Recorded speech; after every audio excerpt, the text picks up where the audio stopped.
Keith Lawhorn. I'm the Chief Information Security Officer for the Wyoming Stable Token Commission.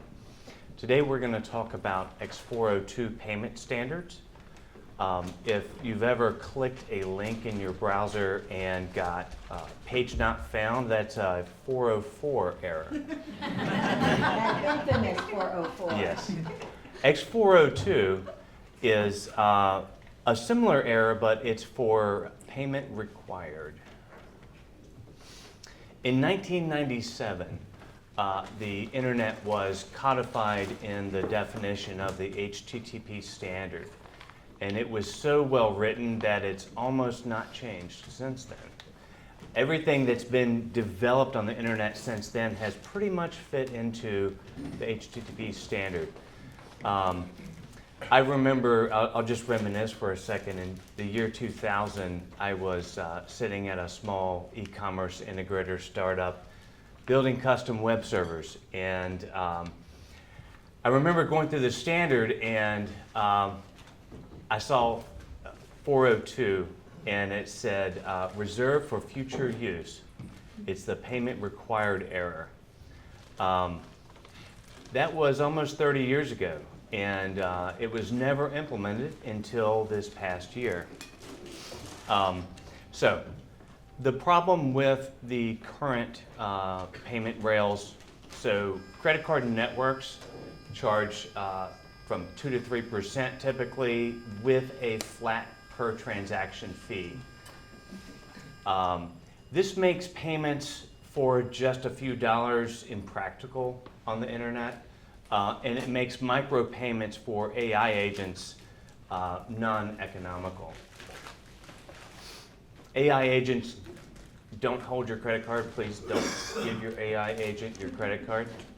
But we need a better way to provision, permission, and have agents sign transactions on your behalf in a very controlled manner. The current friction, like I said, prohibits machine-to-machine transactions. It lends itself more towards long-running subscriptions versus the micropayments that could be fractions of a penny in the future. I think we'll see agents making purchase decisions on their own autonomously, and it'll be fractions of a cent and a lot less than that to settle. This is a payment standard built for the internet. It is a protocol level standard. So this is not proprietary, it's open source, and it will, I think, revolutionize the way payments are made. In simple terms, a client, that could be a human, it could be a bot, requests an item on the internet. That could be media, that could be music, that could be an AI agent requesting a response from a large language model. That request will be responded to by the server of payment required. The client then proposes and signs the transaction to settle, and that payment is delivered, settled. It could even be settled at some point later, and the resource is returned to the client. So x402 was started by Coinbase and later given to the Linux Foundation. And my hope is that it will be included in the W3C HTTP standard, and that would make it an industry standard for all browsers, internet clients, and all web servers. So these numbers are definitely a little low. The x402 transactions are growing rapidly by the month. But here we see on the left, you'll see just the numbers on base.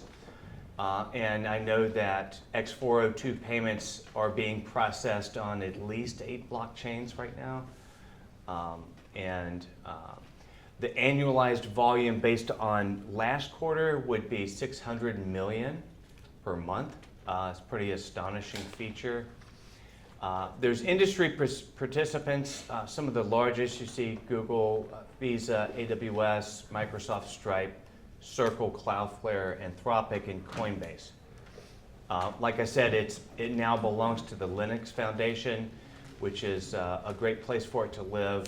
It's open source, it's public, and it's not controlled by any proprietary payment processor. The Frontier Stable Token. Wyoming issued the Frontier Stable Token in January. We launched on 8 blockchains. It's a fully reserved, publicly accountable, first in the nation, and we are fully reserved by treasuries and other short-term instruments. And the purpose of the Wyoming Stable Token is to return dollars to the state, diversify Wyoming's income. It's going to be fed back into the education system and hopefully bring some of the taxpayer interest liability back to the states. Hi everybody, I'm Kayla Sherwood, and today I will demonstrate 2 payment modes using the Frontier Stable Token on Solana DevNet. First, I will demonstrate a traditional client-initiated payment, followed by an agentic payment from agent to agent.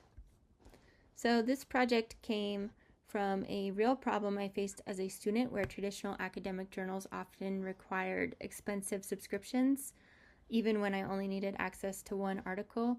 So with x402, I was able to build an academic library that can support a pay-per-article model instead of the subscription model.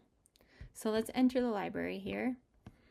And if you want, you could talk with the librarian agent to assist you with your research, but today, for the demonstration of payment flow, we'll find our article. And it looks like this is the article that we are looking for today to purchase. To unlock the full paper, it costs 1.5 Frontier Stable tokens. So let's go up here and connect the wallet connected, and then pay and unlock, and confirm the transaction in my wallet. And the payment was successful. So you could view that on the Solana Block Explorer, and the librarian agent confirmed that the payment went through, and you can now view the PDF of the article and read the full thing. So that was the client initiated flow. Over here, I have my research assistant, Bison1, who I told I was researching BTC and trust, and my research assistant went and found that paper we were just looking at in the library. This application over here is connected to a different wallet that has not paid for access to the article yet, so I told the agent to please purchase the available paper. So my research assistant will go out and talk to my librarian assistant, and they will make the purchase using x402. So while we're waiting for the payment to go through, we can talk a little bit about why this matters. Oh, looks like it already went through.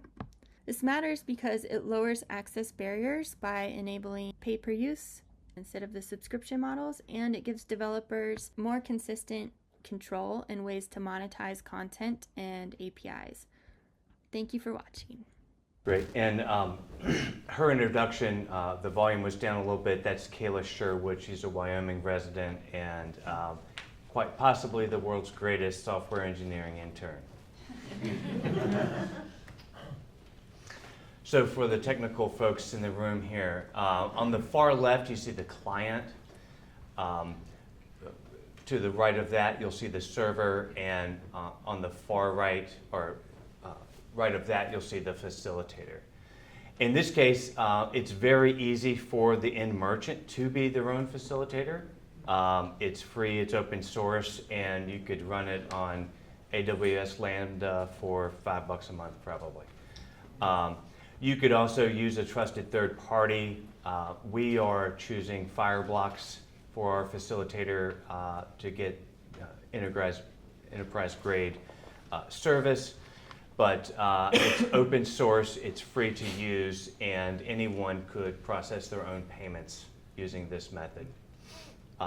So real quickly, you'll see that number one, the client wants to request the item.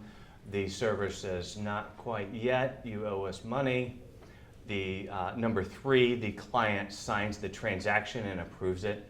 And I'm sorry, as part of number two, the server will tell you on which chains, which currencies, and the price that they accept. So the client would then choose from whichever available currencies they want to pay in. They would sign the transaction. That transaction is sent back to the server. The server then calls the facilitator to verify the payment. That's number five.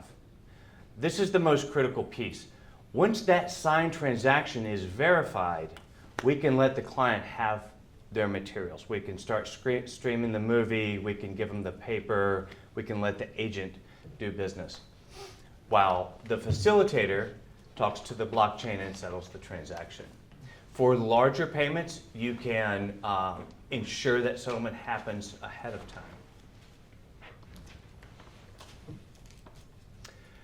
The next economy will include money as a proper entity on the internet, in the protocol, embedded behind the scenes. It will be part of the internet protocol and transparent to most end users. It'll also allow agentic commerce to happen at the speed of the internet. To find out more, you can go to stabletoken.wyo.gov. Thank you. Thank you, Keith.